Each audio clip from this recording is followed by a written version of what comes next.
Imagine a world where information was confined to dusty pages, where communication relied solely on the crackle of a telephone line or the arrival of the post.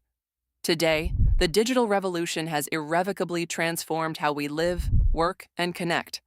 This metamorphosis can be traced back to an invention that reshaped the very fabric of society, the Internet. But how did this revolutionary technology come to be? To answer that, we have to wind the clock back to the 1960s, a time marked by the Cold War and a fervent race for technological superiority. In 1962, a visionary named J.C.R. Licklider foresaw a galactic network. This was the first seed of the Internet, laid down in the crucible of innovation at the Massachusetts Institute of Technology.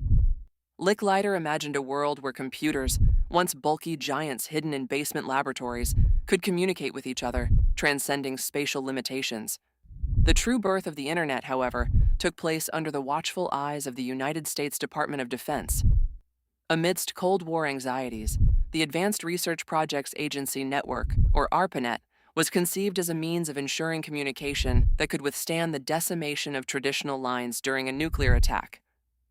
In 1969, the first message was sent from UCLA to the Stanford Research Institute.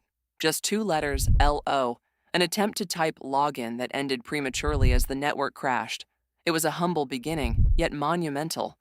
As the decade turned, ARPANET expanded, embracing not just military use but also academic institutions. The development of TCP/IP protocols by Vint Cerf and Robert Kahn in the 1970s acted as the digital Rosetta Stone, standardizing how disparate networks could talk to one another. This milestone was pivotal, as it laid down the architectural framework on which future networks would be built, weaving them into the intricate web we navigate today. In parallel, during the 1980s, a young British scientist named Tim Berners-Lee was working at CERN, the European Organization for Nuclear Research. He had a vision to link documents together via hypertext, creating what we now know as the World Wide Web. This would further democratize information, simplifying access and creating an expansive universe of knowledge and entertainment. In 1991, Berners-Lee introduced the first website, igniting a spark that spread worldwide. The 1990s ushered in an era of rapid growth for the Internet. As personal computers became household items, the Internet evolved from a tool of academia and government to a fixture of daily life. Companies like Netscape and AOL emerged, acting as digital pioneers in bringing the Internet to the masses. This democratization forever altered the landscape of interpersonal communication, commerce, and media consumption. As we navigate this digital era, it's crucial to acknowledge the collaboration and insight that drove its creation. The Internet was not invented by a singular entity or person. It was instead a tapestry woven from the threads of innovation by visionaries across time and space. It grew from a need for reliable communication, flourished through academic curiosity, and exploded into homes worldwide, driven by entrepreneurship and a thirst for connectivity.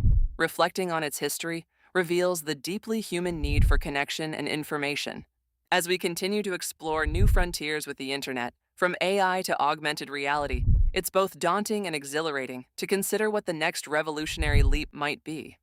The Internet's journey from a military safeguard to an indispensable part of daily life underscores the relentless march of technology and our collective journey through the digital revolution.